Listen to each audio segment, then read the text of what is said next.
நாள்ல சீமான் அவர்களுக்கு 3 விதமான நெருக்கடி ஏற்பட்டிருக்கு அப்படின்னே சொல்லலாம். ஒண்ணு விஜயலட்சுமி வழக்கு. அது சென்னை உயர்நீதிமன்றத்துல மிகப்பெரிய அளவுல பேசப்பட்டுச்சு. பிரிவு 376 பாலியல் வன்கொடுமை வழக்குல அந்த வழக்கை நான் வந்து சர்வசாதாரணமாக தள்ளுபடிலாம் பண்ண முடியாதுன்னு சொல்லி ஒரு தீர்ப்ப குடுத்திருக்கிறாங்க. இன்னொரு பக்கம் வடலூர் போலீஸ் பெரியார் குறித்து அவதூறாக பேசியதற்கு ஆஜராகாதனால நேரடியா சீமான் வீட்டுக்கே போய் சம்மன் குடுத்திருக்கிறாங்க. இன்னொரு பக்கம் நான் வந்து பாம் வீசுவேன் பெரியாரியவாதிகள் மீது அப்படின்னு சொல்லி பேசின சீமானுக்கு ஈரோடு போலீஸ் சம்மன் அனுப்பியிருக்கிறாங்க. எப்படி பார்க்குறீங்க இந்த 3 சம்பவத்தையும்? முதல்ல இந்த விஜயலட்சுமி வழக்குல இருந்து ஆரம்பிக்கலாம். நீங்க எப்படி சொல்லுங்க? 2008ஆம் ஆண்டு விஜயலட்சுமி அவர்கள் வளசரவாக்கம் காவல் நிலையத்தில் கொடுத்த புகாரின் அடிப்படையில் பதியப்பட்ட வழக்கு. அந்த வழக்கு நீங்கள் சொன்ன குற்றப்பிரிவை பயன்படுத்தி, அதன் பிறகு விஜயலட்சுமியோடு இவர்கள் இணக்கமாக போவதற்கு பல்வேறு கட்ட பேச்சுவார்த்தைகள் எல்லாம் நடத்தி, மாதம் 50,000 ரூபாய் தரேன்னு சொல்லி விஜயலட்சுமிட்ட ஒரு சமரச பேச்சுவார்த்தையை சீமானும், சீமானுடைய ஆட்களும் செய்தார்கள். அதன் பொருட்டு 50,000 ரூபாய் மாதம் மாதம் அவருக்கு தரப்படுகிறது. இதுல முதல் கேள்வியே, தவறு சீமானுடைய பக்கம் இல்ல அப்படின்னு சொன்னா, எதற்காக அந்த பெண்மணிக்கு மாதம் 50,000 ரூபாய் குடுக்கணும்? இப்ப என் மீது தவறு இல்ல. ஒருவர் பாலியல் வழக்கு ஒன்று என் மீது தொடுக்கிறார் என்று சொன்னால், நீதிமன்றத்தினுடைய படிக்கட்டுகளுக்கு ஏறி அந்த வழக்கை எதிர்கொள்ள வேண்டுமா? அல்லது அவரோடு சமரச பேச்சுவார்த்தை நடத்தி மாசம் மாசம் உனக்கு காசு குடுத்துறேன், தயவு செய்து இத பத்தி யார்ட்டயும் பேசாதன்னு அவர் கை கால்ல விழுந்து கெஞ்சணுமா அப்படின்னு கேட்டா, நிச்சயமா நீதிமன்றத்தினுடைய படிக்கட்டுகளுக்கு தான் ஏற வேண்டும். உண்மையிலேயே தவறு செய்யாதவர்களாக இருந்தால். ஆனால் சீமான் தவறு செய்தவர். அதனால் அவரோடு ஒரு சமரச பேச்சுவார்த்தையை நடத்தினார். அந்த காசையும் இடைப்பட்ட காலத்துல கொடுக்காம நிறுத்திட்டாருன்னு சொல்லிதான் அந்த அம்மா வெளியில வந்து திரும்ப பிரச்சனை பண்ணி, அதன் பிறகு அதை 25,000 ரூபாய் இன்னும் கொஞ்சமா அதிகரிச்சு 75,000 ரூபாய் இப்ப மாதம் கொடுப்பதாக செய்தி. இதுல என்ன பிரச்சனை அப்படின்னு கேட்டா, வழக்கு தொடுத்த விஜயலட்சுமி அவர்களே வழக்க வாபஸ் வாங்கிட்டாங்க. அதனால இந்த வழக்க வந்து முடிச்சு வைக்கணும். இந்த வழக்கு திட்டமிட்டு என் மீது சுமத்தப்படுகிறதுன்னு ஒரு பெட்டிஷன கொண்டு போய் சீமான் தரப்புல கோர்ட்ல போடுறாங்க. அப்ப நீதிபதிகள் என்ன சொல்றாங்க அப்படின்னா, இல்ல விஜயலட்சுமியே வித்ட்ரா பண்ணிட்டாலும், இது வந்து பாலியல் வன்கொடுமை வழக்கு. இதை விசாரிப்பதற்கு முகாந்திரம் இருக்கிறதுன்னு சொல்றாங்க. முதல்ல சட்டம் என்ன சொல்லுதுங்கிறத இந்த இடத்துல நம்ம பார்க்கணும். நீங்க வந்து பாதிக்கப்பட்ட நபர் நேரடியாக வந்து காவல்துறையிடம் புகார் அளிக்க வேண்டும் என்கிற எந்த அவசியமும் இல்ல. பாலியல் வன்கொடுமை நடந்திருப்பதாக பார்த்தவர்களோ, அல்லது நேரடியாக நீதிமன்றமே சூமோட்டோவாகவோ அறிந்திருந்தா, இந்த வழக்க வந்து விசாரணைக்கு எடுத்துக்குவாங்க. எடுத்துக்கொண்டு பாதிக்கப்பட்டவருக்கு நீதி கிடைக்கணுங்கிறது அல்ல இந்த வழக்கினுடைய நோக்கம். இனிமேல் பாலியல் வன்கொடுமைகள் நடக்காமல் தடுக்க வேண்டும் என்பதுதான் இந்த சட்டத்தினுடைய நோக்கம். அதன் பொருட்டு நீங்க யாரு வேண்டுமானாலும், எத்தனை மாதம் வேண்டுமானாலும் குடும்பம் நடத்தலாம். குடும்பம் நடத்திட்டு வழக்கு வந்ததற்கு பிறகு அவருக்கு மாதம் மாதம் நான் காசு தரேன்னு சொல்லி செட்டில் பண்ணிடலாம்னா, இங்க பாலியல் வன்கொடுமை என்பது தலைவிரித்து ஆடுகிற ஒரு பிரச்சனையாக மாறிடும். எனவே காவல்துறையும் சரி, நீதித்துறையும் சரி இந்த விஷயத்தில் தங்களுடைய முடிவை மிக நேர்த்தியாக எடுத்திருக்கிறார்கள் என்றுதான் நான் புரிந்து கொள்றேன். அதன் அடிப்படையில் நீதிமன்றம் என்ன சொல்லிடுச்சுன்னா, இந்த வழக்க வந்து முடிச்சு வைக்கலாம் முடியாது. இந்த வழக்க வந்து ஓராண்டுக்குள்ள முடிக்கணும்னு சொல்லி உத்தரவு போட்டாங்க. இப்ப ஓராண்டுக்குள்ள முடிக்கணும்னு சொன்னதோட நீதிபதிகள் நின்றிருந்தா சீமானுக்கு பிரச்சனை இல்ல. சீமான் 1 வருஷத்துக்குள்ள இந்த வழக்க எப்படி வேணுமோ முடிச்சுக்கலாம்னு வந்துடலாம். விஜயலட்சுமி தான் சீமானுடைய முதல் மனைவியான்னு ஒரு கேள்வியை எழுப்புது. இதுவரைக்கும் வெளியில் எழுப்பிக் கொண்டிருந்த கேள்விகள, இப்போது நீதிபதிகள் எழுப்ப துவங்கி இருக்கிறாங்க. இதன் மூலமாக என்ன புரிஞ்சுக்கணும்னா, போதுமான ஆதாரங்கள் நீதிமன்றத்தில் ஒப்படைக்கப்பட்டு விட்டன. நீதிபதிகள் சும்மா கேள்விய கேட்க மாட்டாங்கல்ல. உங்களுடைய முதல் மனைவி விஜயலட்சுமியான்னு பார்த்து கேட்க வேண்டிய அவரு ஊரறிஞ்சு கயல்விழிய காளிமுத்துவினுடைய மகள கல்யாணம் பண்ணாருங்கிறது எல்லோருக்கும் தெரியும். பழநெடுமாறன் தலைமையில் நடந்த திருமணம். எல்லா தலைவர்களும் போய் வாழ்த்துனாங்க. அதற்கு ஒரு குழந்தை பிறந்ததும் தெரியும். இன்னைக்கும் அவருதான் மனைவின்னு சொல்லிக் கொண்டிருக்கிறார் என்பதும் எல்லோருக்குமே தெரியும். ஆனா விஜயலட்சுமிய அவர் திருமணம் பண்ணாரா அப்படிங்கிறது நமக்கு தெரியாது. வெளி உலகத்துக்கு தெரியாது. அவரோட குடும்பம் நடத்திய படங்கள் எல்லாம் பார்த்திருக்கிறாங்க. அந்த செய்தி அறிந்தவர்கள் எல்லாம் உண்மைய வெளியில வந்து சொல்லியிருக்கிறாங்க. ஆனா நீதிபதிகள் இப்படி ஒரு கேள்வி எழுப்ப வேண்டிய என்ன கட்டாயம் இருக்கு? ஏதாவது உள்நோக்கம் இருக்கும்னு நினைக்கிறீங்களா? நிச்சயமாக இல்ல. அடுத்து ஒரு கேள்விய வந்து நீதிமன்றம் சொல்லுது. என்ன சொல்லுதுன்னா, இவர்கள் இருவருக்கும் திருமணம் நடந்ததாக சொல்லப்படுகிற படங்கள் நீதிமன்றத்தில் ஒப்படைக்கப்பட்டிருக்கின்றன. 2 பேரும் மாலை மாத்திக்கிட்டு தாலி கட்டிக்கிட்டாங்க அப்படின்னு சொல்றாங்க. இப்ப இது வந்து ஒரு முக்கியமான திருப்பு முனைன்னு தான் நான் புரிஞ்சுக்கிறேன். அப்போ இவர் வந்து இந்து ஆக்ட்ல திருமணம் பண்ணியிருக்கிறாருன்னு வச்சுக்கோங்க. சட்டப்படி இவர் பண்ணியிருக்கிற திருமணமே தவறு. ஏன்னா, நீங்க இந்து ஆக்ட் என்ன சொல்லுது அப்படின்னு சொன்னா, முதல் மனைவி திருமணம் செய்திருக்கிற போது, அந்த மனைவி உயிரோடு இருக்கிற போது, அந்த மனைவியோடு வாழ்க்கை நடத்தி கொண்டிருக்கிற போது 2வது திருமணம் செய்ய முடியாது. அதனாலதான் அவங்க மாமனார் காளிமுத்துவே 2வது திருமணத்த லீகலா பண்ணிக்கல. லீகலா பண்ணாம தான் குழந்தை பெத்துக்கிட்டாரு. அவங்களோட வாழ்க்கை நடத்தினார். அதுக்குள்ளலாம் நம்ம போக விரும்பல. அதெல்லாம் அவர்களுடைய தனிப்பட்ட விவகாரம். ஏன் லீகலா செய்ய முடியலங்கிறதுக்கான பிரச்சனை இருக்கு. அப்போ இப்ப சீமான் பண்ணி இருக்கிற கயல்விழியுடைய திருமணமே செல்லாதுங்கிற சூழல் வந்துரும் அப்படிங்கிறது தான் இப்ப இருக்கக்கூடிய பிரச்சனை. அப்ப யாரு வந்து அபிஷியலான மனைவின்னா, இந்த வழக்கினுடைய தீர்ப்பு எதை நோக்கி போகுதுன்னா, விஜயலட்சுமி தான் அபிஷியலான மனைவி. அவங்களுடைய திருமணம் தான் செல்லும். அப்ப சீமான் மனைவி காளிமுத்துவினுடைய மகள் அல்ல. சீமானுடைய மனைவி விஜயலட்சுமி தாங்கிற கோணத்துல இந்த வழக்கு போகுது. இது சீமானுக்கு ஒரு பெரிய பின்னடைவு. ஏன்னா, இதுவரைக்கும் எனக்கு அவருக்கும் தொடர்பு இல்லன்னு சொன்னவரு. இதெல்லாம் நான் உதவிக்காக பண்ணேன்னு சொன்னவரு. அதன் பிறகு ஒரு கட்டத்துல வெளியில் வந்து காவல்துறையினுடைய கோரிக்கைகளை எல்லாம் போய் நேரடியாக என்ன ஏதுங்கிறத கிளாரிஃபிகேஷன்லாம் குடுத்துட்டு, அவங்க கேட்ட கேள்விக்கெல்லாம் பதில் சொல்லிட்டு வெளில வந்தவரு, என் பொண்டாட்டி சொன்னாங்க. இத விட எத்தனையோ பொண்ணுங்கள்லாம் சமூகத்துல இருக்கும்போது, வேற உனக்கு நல்ல பொண்ணே கிடைக்கலையான்னு கேட்டாங்கன்னு சொன்னார்ல. எந்த மனைவி அப்படி கேட்டதாக சீமான் சொன்னாரோ, அந்த மனைவி உண்மையான மனைவி அல்ல.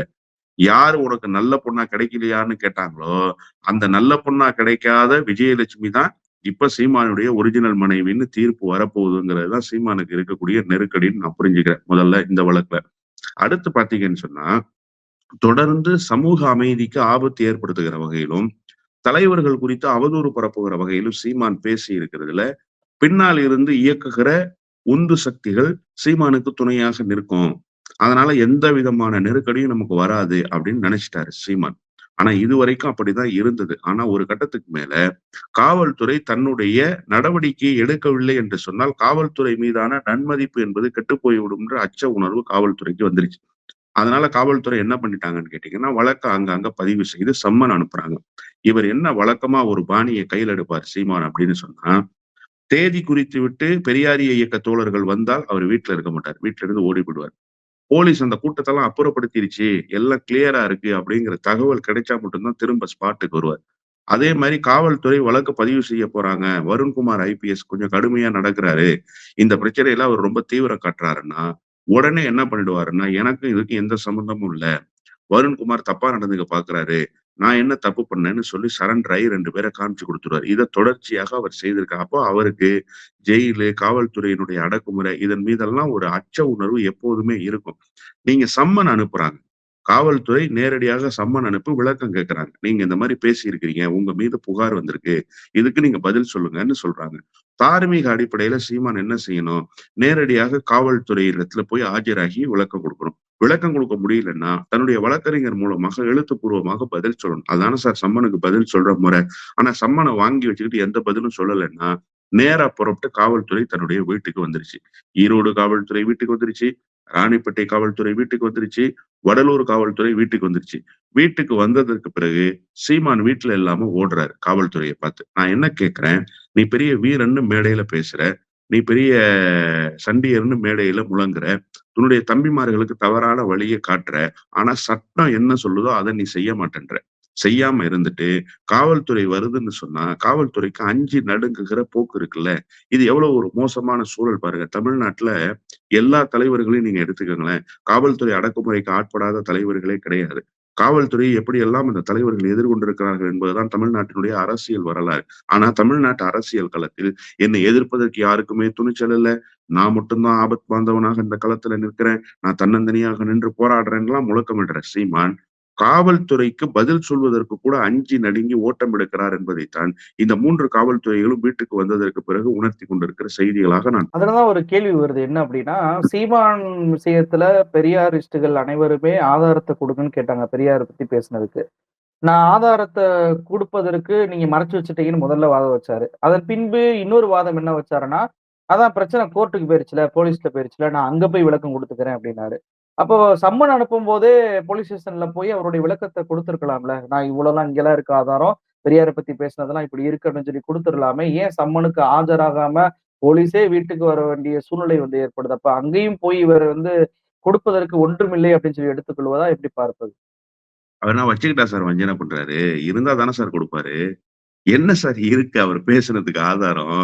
அவர் பேசினதுக்கு ஆதாரம் இல்லங்கிறதுனால தானே பெரியாரிய இயக்க தோழர்கள் நேரடியாக புறப்பட்டு போய் ஆதாரத்த குட்றா வெண்ண அப்படின்னு கேட்டாங்க. ஆதாரம் இல்லையே. ஆதாரம் இருந்திருந்தா கேட்டிருப்பாங்களா? பெரியார் மீது எத்தனையோ விமர்சனங்கள் இதுவரைக்கும் வைக்கப்பட்டுக் கொண்டே இருக்குல்ல சார். உண்மையிலேயே அவர் மீது வைக்கிற விமர்சனங்கள் ஒரு அறம் சார்ந்ததாக இருந்தா ஏற்கிறோம் சார். மறுப்பதற்கு யாரும் இங்கே தயாராக இல்ல. உதாரணமாக சொல்ல வேண்டும் என்று சொன்னால், மேல் சாதி, கீழ் சாதி என்கிற அந்த படிநிலைகள் குறித்து பெரியார் பேசிய கருத்துக்கள் இருக்குல்ல, அது பெரியார் பேசிய கருத்துக்கள் தான். பெரியார் என் சாதிய கேவலமா பேசிட்டாருன்னு 4 பேர் சொல்லுவேன். எங்கடா பேசினார்? ஆதாரத்த குடுறான்னு கேட்கிறோமா? இல்ல. பேசினார் பெரியார். அதை ஒத்துக்கொள்கிறோம். இப்போதும் மறுப்பதற்கு இல்ல. அந்த நாணயம் எல்லா பெரியாரியர்களிடத்திலும் இருக்கிறது. பெரியாரிய தோழர்களிடத்திலே இருக்கிறது. பெரியாரிய இயக்கங்களிடத்திலே இருக்கிறது. ஆனால் சொல்லாத செய்தி ஒன்றை சொன்னதாக சொல்வதற்குல்ல, அது எல்லா பெரியாரிய இயக்க தோழர்களுக்கும் ஒரு கோபத்தை ஏற்படுத்துது. அதனாலதான் ஆதாரத்த கேட்கிறாங்க. உண்மையிலேயே தன்னிடம் ஆதாரம் இருக்கும்னு சொன்னா, இவர் என்ன பண்ணணும்? ஆதாரத்த இந்த இருக்குங்க ஆதாரம். வாங்க கோவை ராமகிருஷ்ணண்ணே, இந்தாங்கண்ணே ஆதாரம். இதுதானே ஐயா பேசினது. இத பார்த்துக்கங்கண்ணே. நான் என்னண்ணே தப்பா பேசுனேன்னு கேட்கணும் 1. இப்ப எனக்கு இருக்கிற இன்னொரு கேள்வி இருக்கு. நீங்க சீமானை மட்டுமே கேட்கிறீங்க. ஆதாரம் இருக்கா? ஆதாரம் குடுக்கலையே, காவல்துறை வந்துச்சே அப்படின்னு சொல்லி. காவல்துறை என்ட்ட இருக்கிற ஆதாரத்த நான் அண்ணன் சீமானுக்கு குடுத்து உதவுவேன்னு சொன்ன அண்ணாமலை வீட்டுக்கு ஏன் மாட்டேங்குது? அண்ணாமலை கிட்ட ஆதாரம் இருக்குல்ல. சீமான் கிட்ட மட்டுமா ஆதாரம் இருக்குன்னு சீமான் சொன்னார். அண்ணாமலை மைக்ல சொன்னார்ல சார். எல்லா ஊடகவியலாளர்கள பத்தியும் சொன்னார்ல. இப்பவும் அது அப்படியே உயிர்ப்போடு தானே இருக்கு. என்ன சொன்னாரு விமான நிலைய வாசல்ல வந்து? பெரியார் ஆமா அப்படித்தான் பேசினார். பெரியார் பேசினது உண்மைதான். பெரியார் பேசியதற்கான ஆதாரம் என்னிடம் ஏராளமாக இருக்கிறது. ஒரு ஆதாரம் இருக்குன்னு சொன்னா கூட பிரச்சனை இல்ல. ஏராளமான ஆதாரம் இருக்கிறது. எனவே அண்ணன் சீமான் அவர்களுக்கு நான் இந்த ஆதாரங்களை கொடுத்து உதவுவேன் அப்படின்னு சொன்னது யாரு? பாஜகவினுடைய மாநில தலைவர் அண்ணாமலை. இப்ப அண்ணாமலை கிட்ட ஆதாரம் இருக்குன்னா, அந்த ஆதாரத்த குடுக்காம சீமான ஜெயிலுக்கு அனுப்பணும்னு அண்ணாமலை முடிவு பண்ணியிருக்காரா? இல்ல ஆதாரம் இல்லாமலே அண்ணாமலையும், சீமானும் சேர்ந்து பொய் சொன்னாங்களாங்கிற கோணத்துல இப்ப காவல்துறை விசாரணைய நடத்தணுங்கிறது தான் இப்ப இருக்கக்கூடிய கோரிக்கையே. ஏன்னு சொன்னா, நீங்க சீமான் வீட்டுக்கு புறப்பட்டு போறீங்க. சீமான் என்ன சொன்னாரு? நான் வந்து நேரடியா காவல்துறை இடத்துல சொல்றேன்னு. அதன் பிறகு அடுத்த நாள் என்ன சொன்னாருன்னா, கோர்ட்டுக்கு போயிட்டீங்கல்ல, நான் நீதிமன்றத்துல போய் பதில் சொல்லிக்கிறேன் அப்படின்னு சொன்னாரு. இது எதுக்காக அப்படின்னு சொன்னா, காவல்துறை விசாரணையில என்ன நடந்துச்சுங்கிறது பெருசா வெளியில தெரிய வராது. மக்கள்கிட்ட அம்பலப்பட மாட்டாங்க. அதன் பிறகு நீதிமன்றத்துக்கு போயிடுச்சுன்னா, நீதிமன்றத்துல என்ன நீதிபதிகள் கருத்து சொல்றாங்க? நீதிமன்றத்தினுடைய கருத்து என்னங்கிறது பெரிய அளவுல தெரிய வராது. ஆங்காங்கே செய்திகள் தெரிய வந்தாலும், முற்றும் முதலுமாக எல்லா செய்திகளையும் நீங்க வந்து மறுத்தரவும் முடியாது, ஏற்றுவிடவும் முடியாது. அந்த வாய்ப்புகளை பயன்படுத்திக் கொண்டு நாம் தப்பி விடலாம்னு நினைச்சாரு. இன்னொன்னு இந்த கேஸ் இவ்வளவு சிவியரா போகும்னு சீமான் எதிர்பார்க்கல சார். சீமான் என்ன நினைச்சாருன்னா, நாம வழக்கமா அதிரடியா பேசிட்டு போற போக்குல பைத்தியக்கார மாரி உளறிட்டு போறது மாதிரியே, இந்த விவகாரத்திலும் உளறி கொட்டி விட்டு போய்விடலாம். யாரும் நம்மை கேட்க மாட்டார்கள் என்கிற துணிச்சலில் பேசினார். ஆனால் அவர் பேசியது தமிழ்நாட்டினுடைய தத்துவ தலைவர் குறித்து என்கிற காரணத்தால் தமிழ்நாட்டில் ஒரு கொந்தளிப்பான மனநிலை ஏற்பட்டு விட்டது. அதனுடைய விளைவாகத்தான் இன்றைக்கு இந்த காவல்துறையினுடைய நெருக்கடிகளை அவர் சந்திக்கிறார். அவரிடத்துல ஆதாரமும் இல்ல. அதனால் அவருக்கு ஏற்பட போகிற சேதாரத்தை அவரால் தடுக்கவும் முடியாது அப்படிங்கிறது தான் நாம இப்ப உணர வேண்டியிருக்கு. இப்ப நீங்க அண்ணாமலை பற்றி பேசியதனால ஒரு கேள்வி. நீங்க ஏற்கனவே சொன்னீங்க, அண்ணாமலை வந்து என்கிட்ட ஆதாரம் இருக்கு, மாலையே வெளியிட போறேன்னு சொன்னாரு. ஆனா அவர் வெளியிடவே இல்ல.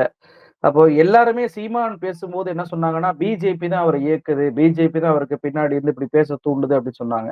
அ பி தேர்தலுக்கு முன்னாடி வரைக்கும் பிஜேபியும் சரி, அண்ணாமலையும் சரி அவ்வளவு ஆதரவு குடுத்தாங்க சீமானுக்கு. சீமான் அந்த தைரியத்துல தான் இப்படி பேசினாரான்னு தெரியல. ஆனா தேர்தல் ரிசல்ட் வரும்போதே அண்ணாமலை சொன்ன ஸ்டேட்மெண்ட் வந்து என்னன்னா, சீமான் கொஞ்சம் ஓவரா பேசிட்டாரோ! அவர் வந்து கொஞ்சம் ஆபாசமா பேசிட்டாரு அப்படின்னு சொல்லிட்டு அப்படியே பல்டி அடிச்சுட்டாங்க. அப்போ பிஜேபி நம்பி சீமான் மோசம் போயிட்டாரா? பேச விடும்போது பேசும்போது அவங்க கூட துணை இருந்தவங்க, பேசிய பின்பு காவல்துறை நெருக்கடி குடுக்கும்போது கழட்டி விட்டுட்டாங்களா சீமான? எப்படி பார்ப்பது? வழக்கமா சீமான் செய்யற வேலைய சீமானுக்கு பிஜேபி பண்ணிடுச்சு.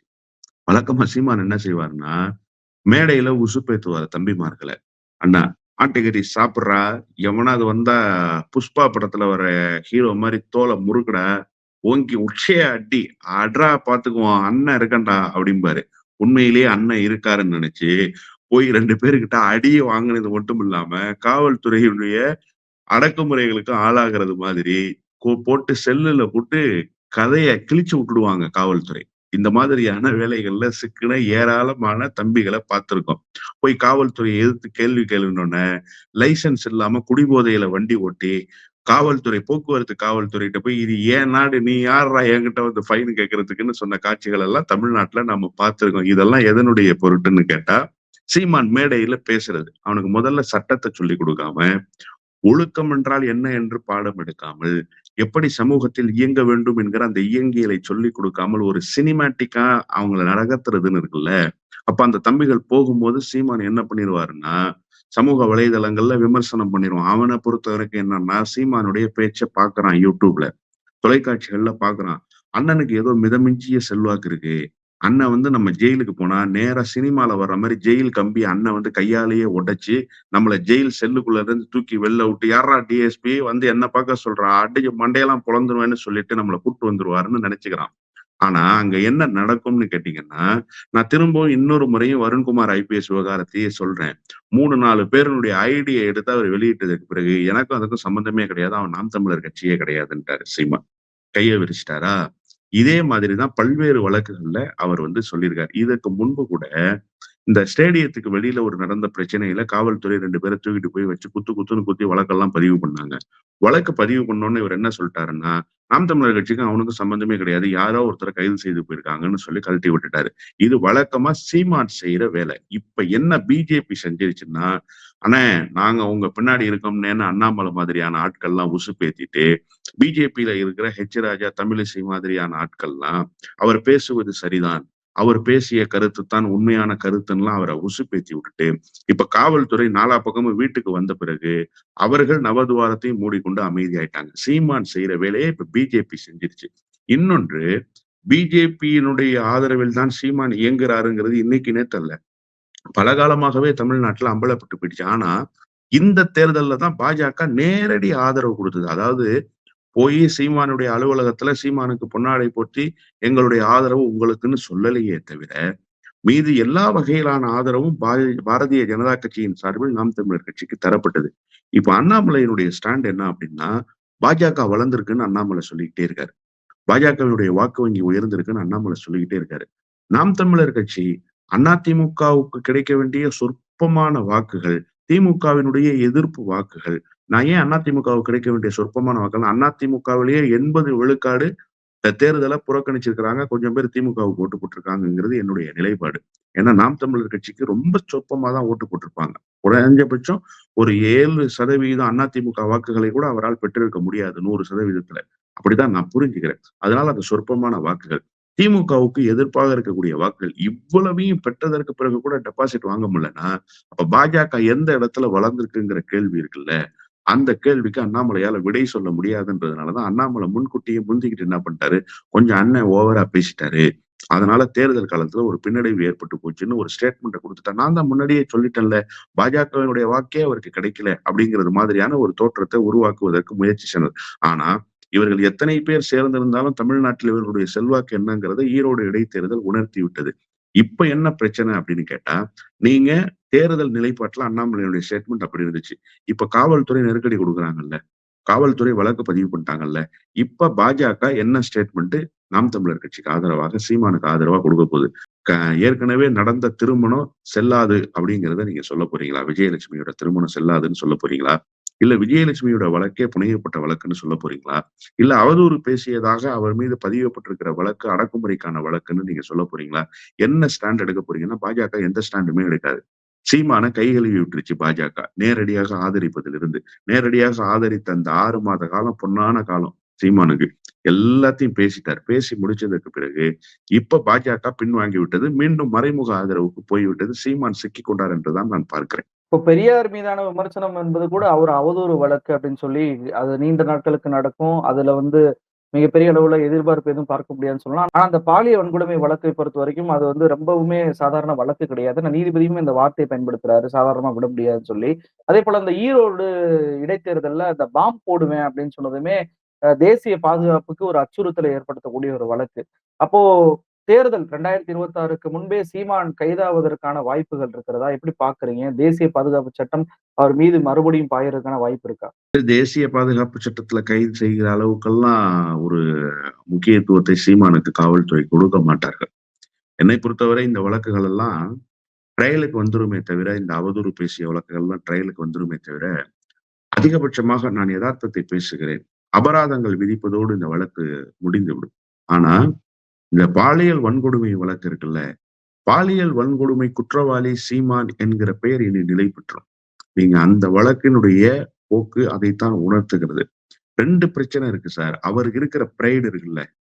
அந்த பிரைடு என்ன அப்படின்னு கேட்டா, நான் காளிமுத்துவினுடைய மகள கல்யாணம் பண்ணியிருக்கேன்றது அவருக்கு அரசியல்ல ஒரு பெரிய பொலிட்டிக்கல் மைலேஜ். அது ஒரு பிரைடு. அது இப்ப அடிபட்டு போகுது. யோவ்! நீ கல்யாணமே பண்ணலையா? காளிமுத்து அவரு மனைவிய எப்படி கல்யாணம் பண்ணி வச்சிருந்தாரோ, அந்த மாரி தான் நீ கயல்விழியும் கல்யாணம் பண்ணி வச்சிருக்கிறேங்கிற சூழல் தமிழ்நாட்டுல வந்துருச்சு. 1.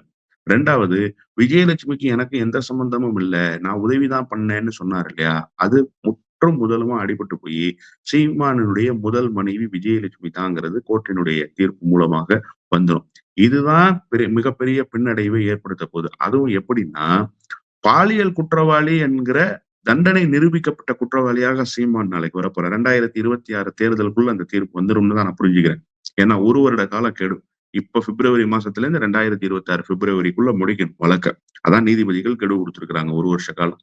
அப்போ அடுத்த தேர்தல்ல சீமான் களத்துக்கு வருகிற போது, பாலியல் குற்ற தண்டனை நிரூபிக்கப்பட்டிருக்கிற குற்றவாளி என்கிற அந்த முகத்தோடு தான் சீமான் வெளியில வரணும். இதை வைத்துத்தான் மக்களிடத்துல சீமானை அம்பலப்படுத்துவதற்கான வேலையை எங்களை போன்றவர்கள் செய்வோம் என்பதற்கு நல்ல வாய்ப்புகள் அமைந்திருப்பதாகவே நான் புரிந்து கொள்கிறேன். சீமான் மீதான அந்த வழக்குகள் குறித்தும், காவல்துறை அவர் வீட்டிற்கு போனபோது, அவர் வீட்டிலிருந்து ஓடியது குறித்தும் பல்வேறு தகவல்களை 2026 தேர்தலுக்கு முன்பு என்ன நடக்கும் உள்ளிட்ட பல்வேறு தகவல்களை நம்ம நேயர்களுக்கு விளக்கி எடுத்துக் கூறினீங்க. நிகழ்ச்சிக்கு கலந்தமைக்கு ரொம்ப நன்றி சார்.